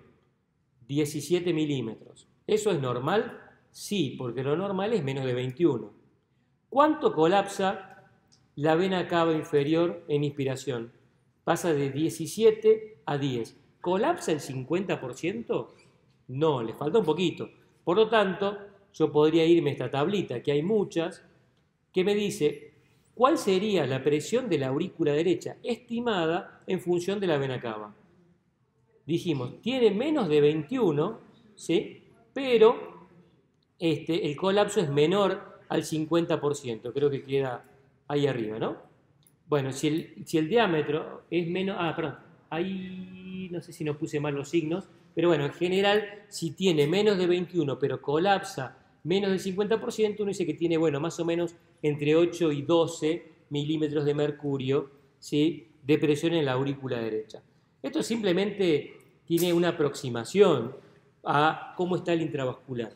Y también qué está pasando en las cavidades derechas en cuanto a las presiones. ¿Cómo se imaginan que está la vena cava inferior en un paciente con tromboembolismo de pulmón? Está dilatada y prácticamente no tiene colapso. Entonces uno la ve bien grande la vena cava inferior, sin colapso. Lo mismo pasaría en un paciente taponado, ¿sí? La vena cava va a estar muy dilatada y sin colapso, y ahí ya es un dato más que me resulta de mucha importancia. Si uno, por el contrario, dice, este paciente estará sobrecargado de volumen, ¿sí?, y ve una vena cava que está colapsada totalmente, en ese caso, o muy chiquita, en ese caso, diciendo, no, el paciente está desprecargado, está deshidratado, le falta volumen. Esto es así, pero hay otros datos que se usan hoy en día que son mucho más precisos que la vena cava, pero la realidad es que cuando yo llegué a la residencia de clínica médica, la primera aproximación a un paciente que estaba inestable hemodinámicamente es poder ponerle una vía central, ¿no?, y medir la PVC, que tiene, de alguna manera estoy infiriendo eso, justamente la PVC, que tiene sus limitaciones, no es que no sirva y no que no se deba hacerse, pero fíjese que con la ecografía de manera no invasiva yo puedo tener una aproximación a la medición de la presión venosa central. Vamos a ver algunos ejemplos. ¿Normal o patológico? ¿Qué vista es antes de eso? Se acabaron las vistas buenas, acá viene la patología, acá pacientes, ¿sí?, con lo que hay que lidiar todos los días, ¿sí? Este es un paresternal feo, pero el que tenía el paciente, ¿sí? Paciente vino muy inestable, la verdad que no lo podíamos poner en decúbito lateral izquierdo, así que se lo hicimos boca arriba, como quien dice, ¿sí? Esta es la válvula aórtica, esta es la válvula mitral. Puede ser, pero además de eso, ¿qué tiene? Exactamente. Este paciente era un paciente oncológico, tenía, si no me mal no recuerdo, un cáncer de pulmón. Fíjense que acá hay unas estructuras mamelonadas pegadas al pericardio visceral, ¿sí? Tenía metástasis en el pericardio visceral y desarrolló un derrame pericárdico muy importante, se ve que es anterior y posterior, y vino cuasi taponado, ¿no? Vino en realidad con marcada inestabilidad hemodinámica. Entonces, derrame pericárdico.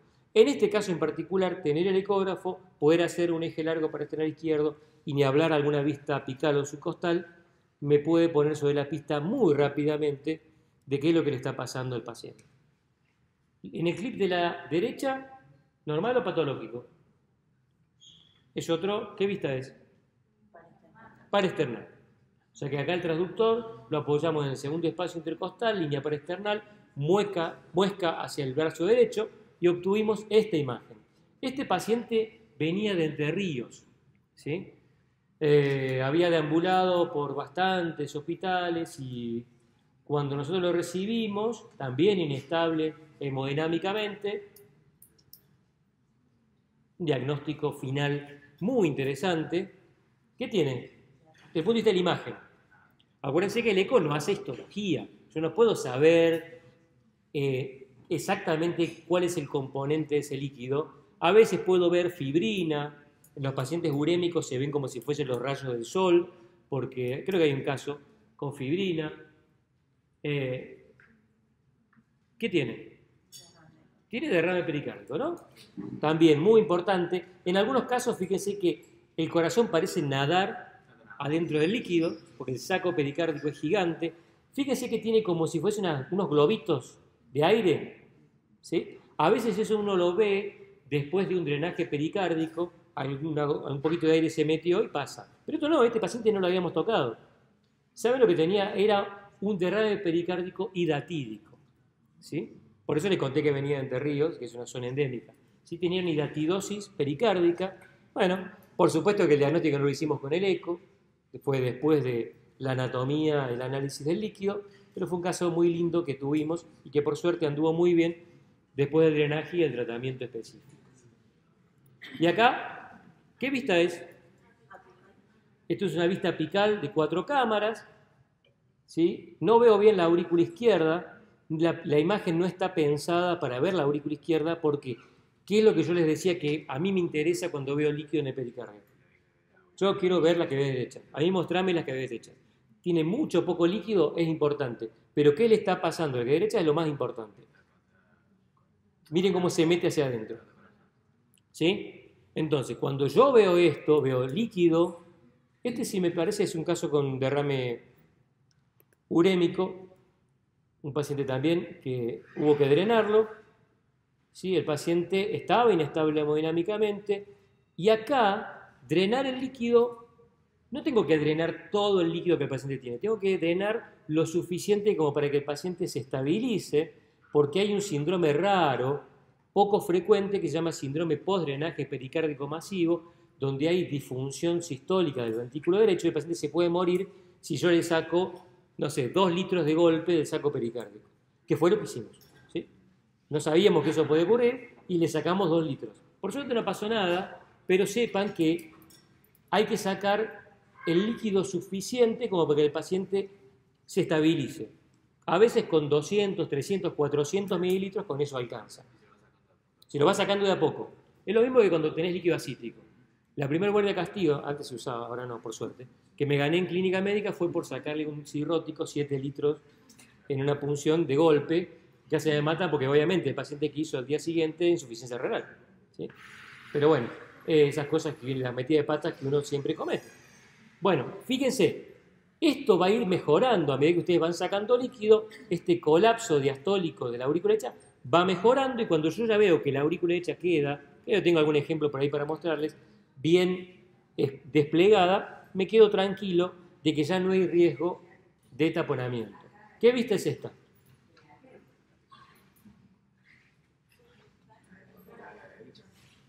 ¿Cuántas cavidades veo? 4. O sea que puede ser o apical o subcostal. Me doy cuenta que es...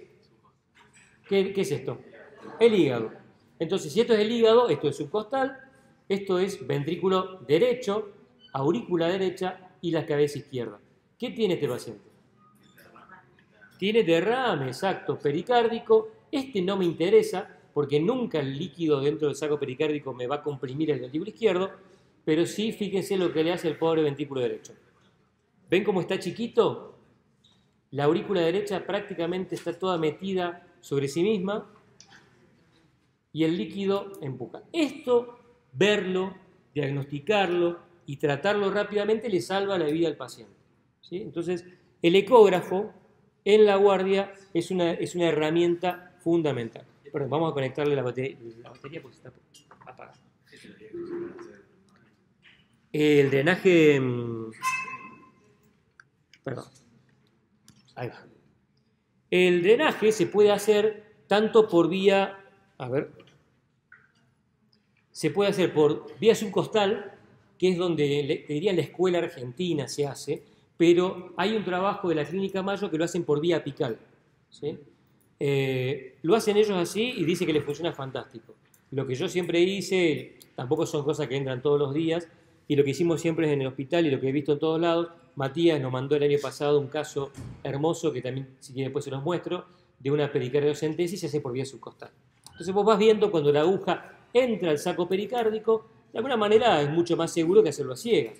Cuando yo estaba en la facultad como ustedes, te decían que había que hacerlo con los cocodrilos del electrocardiógrafo, con la pinza, ir detectando cuando, digamos, la señal de injuria, cuando estaba llegando al músculo. Hoy eso probablemente nadie lo haga, porque lo puedes hacer con el ecógrafo y estás viendo hasta dónde llega la aguja, digamos, ¿no?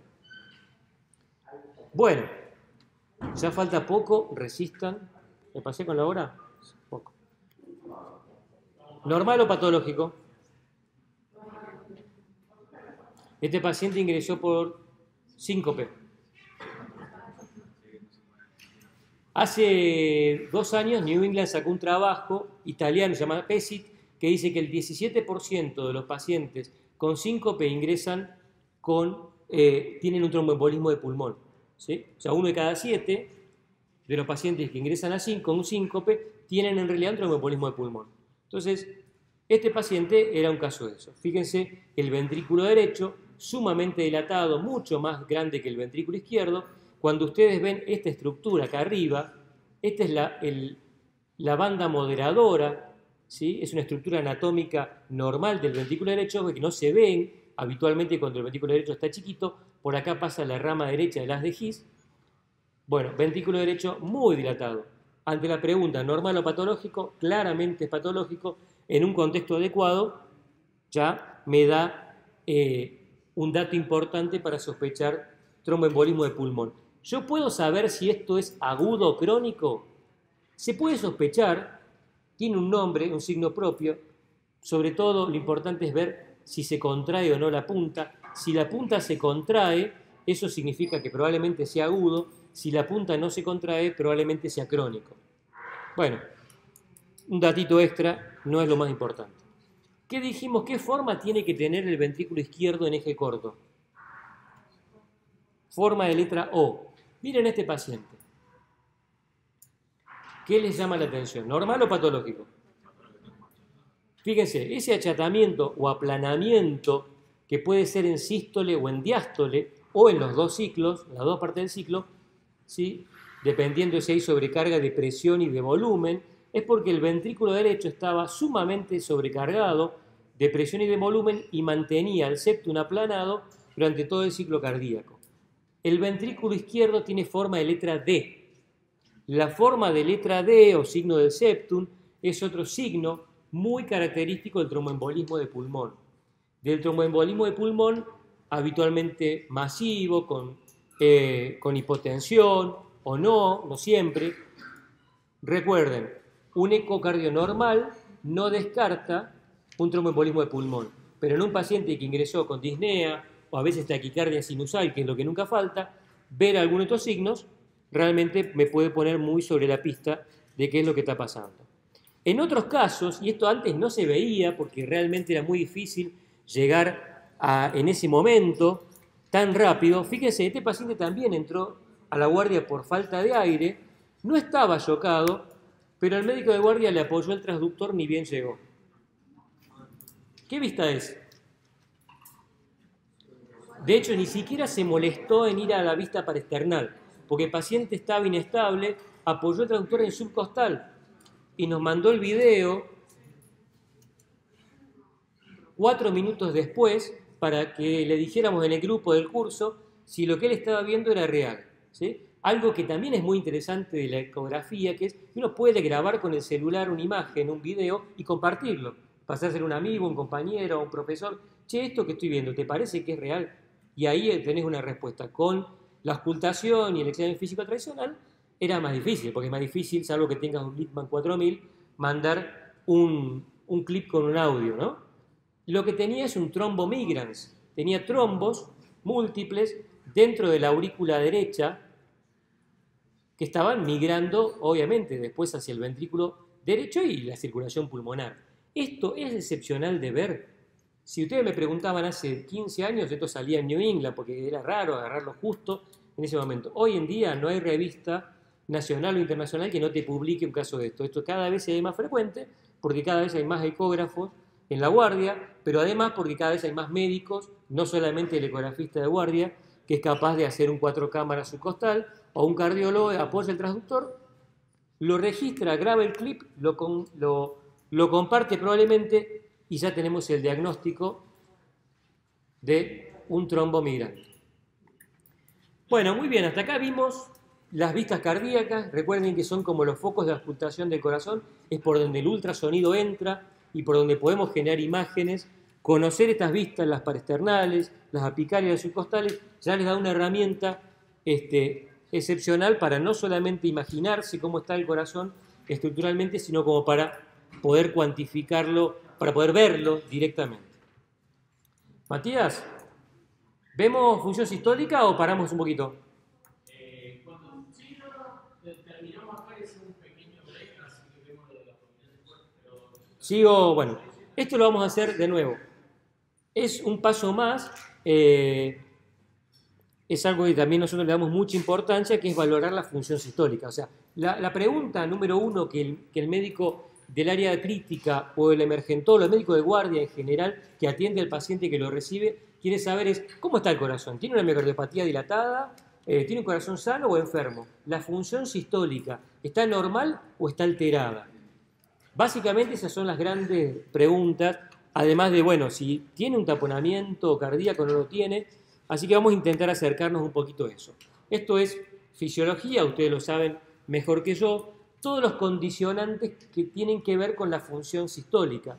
La función sistólica en ecografía cardíaca uno la ve muy visualmente, o sea, el ojo es lo que a mí le pongo un clip o apoyo el transductor y ya tengo una idea visual de cómo se contrae el corazón.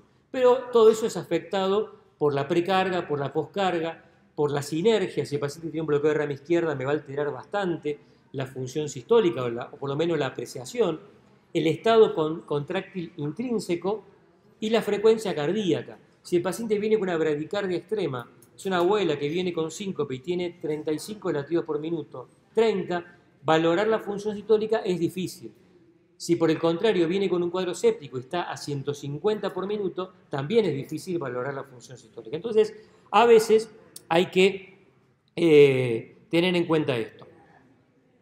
Hay varias herramientas, varias mediciones, yo las voy a pasar rápida, no es la idea de que ustedes asimilen todo esto porque esto lleva su tiempo, a pesar que son mediciones muy simples, simplemente se las voy a contar y les van a, me parece, ser útiles para entenderlas. La primera es la visual. Uno tiene que creerle al ojo y cualquier medición que uno haga tiene que coincidir con lo que visualmente yo estoy observando.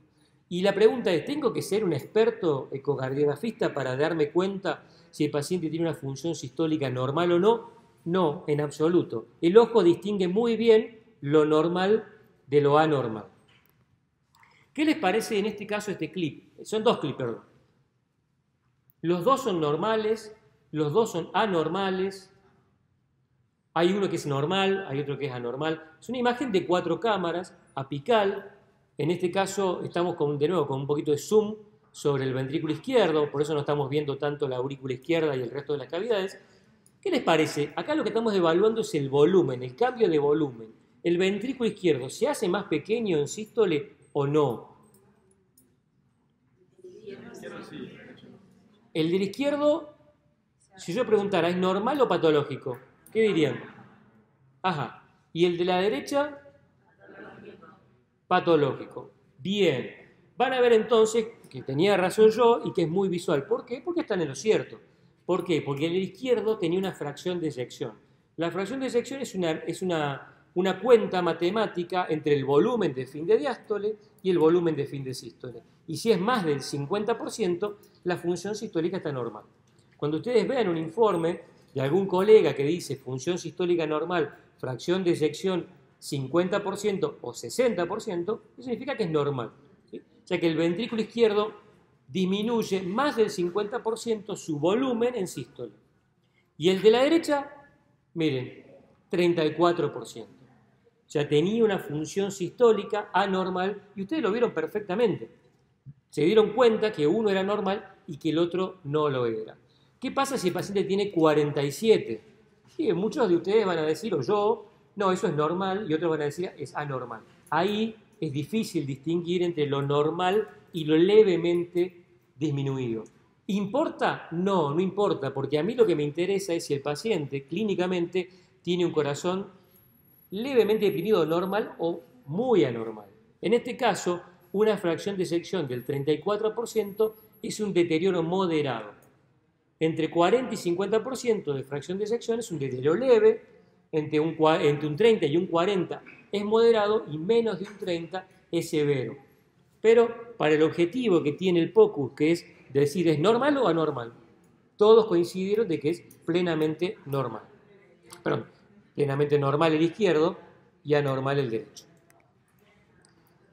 Nosotros les vamos a compartir en algún momento, seguramente lo vamos a organizar con Matías, armamos este año un campus, ¿sí?, de entrenamiento visual, porque nos dimos cuenta que es fácil, aparte está demostrado que es muy fácil y que es muy útil compartir casos de imágenes, clips. Visualmente estamos viendo, eso es muy importante, lo que es la medición subjetiva de la valoración de la función sistólica. ¿Sí? El ojo distingue muy bien lo normal, 62% de fracción de eyección, de lo anormal, 20%. Bien, algunas mediciones. ¿Se acuerdan que hace un ratito dijimos que la base del corazón, el anillo mitral, ¿sí?, avanza hacia la punta del corazón? A ver si puedo mostrarlo. O sea, si estas regiones se acercan hacia la punta, eso con modo M se puede medir. Todos los equipos tienen modo M, porque, como les digo, es el modo más antiguo, y yo puedo medir la excursión del plano del anillo mitral, tanto de nivel septal o nivel lateral, y evaluar de esa manera la función sistólica. O sea, yo acá le estoy poniendo un número, más allá del el parámetro que ustedes conocen, que es la fracción de eyección. En este caso se llama SPAM, que es la excursión del plano del anillo mitral. Eso tiene un valor normal, 16 milímetros del lado lateral y 12 o 10 septal, y eso me da un parámetro numérico para ver la función sistólica. ¿Qué pasa si yo hago un eje corto y puedo frenar la imagen en fin de diástole y en fin de sístole, y puedo medir el área en fin de diástole y el área en fin de sístole? Bueno, voy a poder hacer esta cuantificación, que es área de fin de diástole menos sístole sobre diástole, y si por 100, y si el valor me da más de un 40%, estoy seguro de que tengo un valor normal. Esto después se los paso en las diapositivas, así que lo van a tener, no se preocupen, para que lo tengan a través de Matías. Simplemente son herramientas para cuantificar la función sistólica. Otra herramienta que se puede utilizar es desde la vista tanto de eje corto para external izquierdo como de eje largo, medir el diámetro. Mediría el diámetro de fin de diástole y el diámetro de fin de sístole. Y de nuevo voy a hacer la misma relación. Diástole menos sístole sobre diástole por 100 me va a dar la fracción de acortamiento. Se dan cuenta que estoy midiendo más o menos lo mismo, o el área o el diámetro, y si el valor me da, en este caso, más de un 28%, significa que tengo una función sistólica normal. Acá la ecografía cardíaca se pone un poquito más cuantitativa, aparecen muchos números, que en general, para el que no está en esto todo el tiempo, puede que sea al principio un poquito que te agobia, pero que con el tiempo te vas acostumbrando a hacer todas estas mediciones. Otra medición que es muy linda y muy simple de hacer, New England sacó en el número de esta semana, no, en la anterior, léanlo, creo que está gratis para Argentina todavía, un artículo sobre justamente el POCUS cardiovascular, el examen cardiovascular, la semiología cardiovascular, y una de las mediciones que reivindicó es esto, en el eje largo para external, con modo M medir la distancia entre el septum y la valva anterior mitral. Esto se llama distancia mitroseptal. Y lo normal es que no haya más de 7, 8 milímetros de separación en diástole, y cuando esta distancia aumenta es porque hay un deterioro de la función contráctil. Es interesante porque es una revista muy grande, probablemente la de mayor prestigio del mundo, y justamente ellos en un video, que después yo lo compartí con los chicos en el grupo, que se los puedo pasar, justamente, bueno, reivindican estas mediciones que si bien son antiguas y son muy simples, son muy útiles para evaluar la función sistólica del ventrículo izquierdo. Bueno, ya estamos medio cerrando, simplemente la intención de mostrarles esto era acercarlos a la metodología. Hay una herramienta que se llama Simpson, que utiliza la medición del ventrículo izquierdo en 4 y 2 cámaras, ¿sí?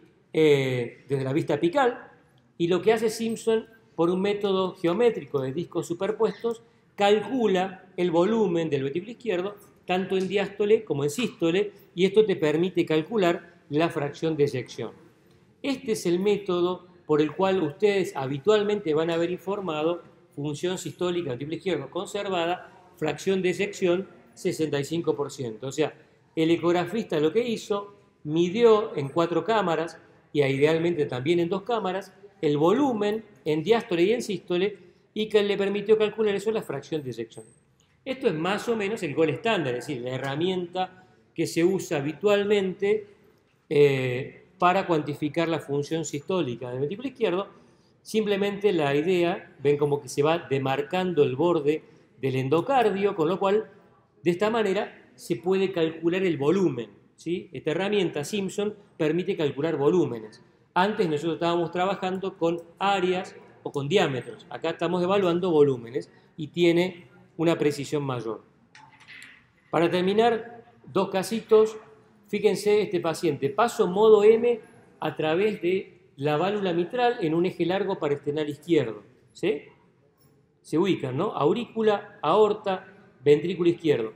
Modo M y mido la distancia desde la valva anterior mitral hasta el septum. ¿Sí? Desde la valva anterior mitral, el punto E, hasta el septum. Mido esta distancia. Este es el método que yo les decía, que es la distancia mitroseptal.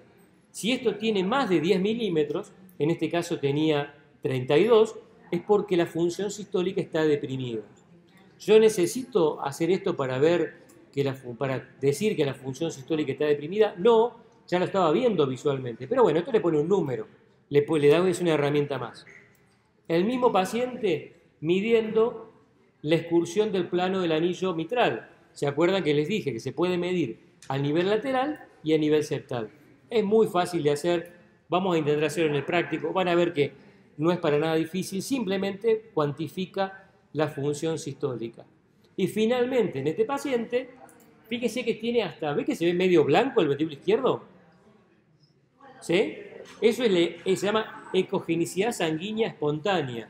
¿Por qué? Porque los glóbulos rojos circulan apelotonados dentro de una cavidad estásica, porque hay un aumento local del fibrinógeno, y eso genera este humo que le decimos nosotros, mirá, tiene humo, ¿sí? Eso se ve habitualmente en el ventrículo izquierdo cuando tiene una severa disfunción sistólica. Acá se calculó el volumen de fin de diástole, el volumen de fin de sístole, y obviamente se vio que tenía una fracción de eyección, como visualmente esperábamos, muy deprimida. ¿Qué phase se imagina que tenía este paciente? Menor de 30, menor de 20. ¿Quién más? ¿Se animan? No perdemos nada. ¿Cuánto? Menor de 30, está bien. Si decís menor de 30 no está mal. Habitualmente decimos eso porque el rango de variabilidad entre dos operadores también es amplio. Tenía 21%. ¿Sí? Bien. Así que los que dijeron 30 estuvieron bien, los que dijeron 20 también estuvieron bien. Claramente era muy anormal. Este paciente era un paciente que estaba con una insuficiencia cardíaca muy avanzada y que requirió soporte inotrópico para poder manejarlo. Bueno, vamos a dejar algunos casitos que tengo para más adelante, así no les quito tiempo al resto de los compañeros que tienen que dar sus temas. Si hacemos un poco de tiempo más adelante, lo seguimos viendo. Bueno, muchas gracias.